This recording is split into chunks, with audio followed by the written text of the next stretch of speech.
paalis kami at papunta sa lugar ng Encantadia. Bago nga kami sumakay ng jeep ay nabodor muna ako ng dalawa na yan. Tanghali na nga kami kaya nagmamadali kami bumaba ng jeep at nagtungo na papunta ng Encantadia. Ay, Diyos ko, napakain naman talaga. Nya! Dami kasing kakalimutan yung payong pa talaga ang iniwan. Ay, naku, nanggigigil talaga ako. Dahil nga napakainit ng panahon, ayan, at nagtatakbo na siya patungo sa Encantadia. Nakarating na nga kami dito sa kaharian.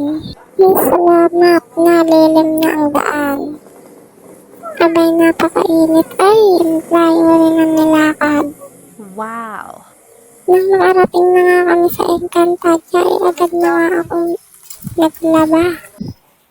Para maaga rin kaming makayari at maaga rin kaming makauwi. Abay, napakarami pa naman ang aking lalaban. Siguradong pagod na pagod ako nito mamaya pagyari ko. Nasabayan pa ng makulit na bata. Pagod. Nang makayari nga ako maglaba is nagluto naman agad ako ng uulamin. Para yummy and may tamay. Ginisa ko na nga ang sibuyas at bawang. Isusunod ko na yan ang pinakuluan kong manok. Pinakuluan ko na yan kanina para mabilis na lang pag inadobo. Dahil nga gutom na ang tami ko. Mabilis ang pag-aadobo na nga lang ang ginawa ko. Dahil nga mga gutom na kaming lahat. Habang kumukulo nga yan ay nagluto na rin ako sa kabilang kanan.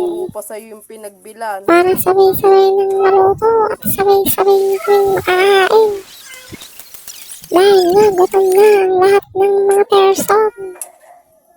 Naggisa nga rin pala ako dyan ng gulay na bahay kubo na nilahugan ng sangkaterdang hipon.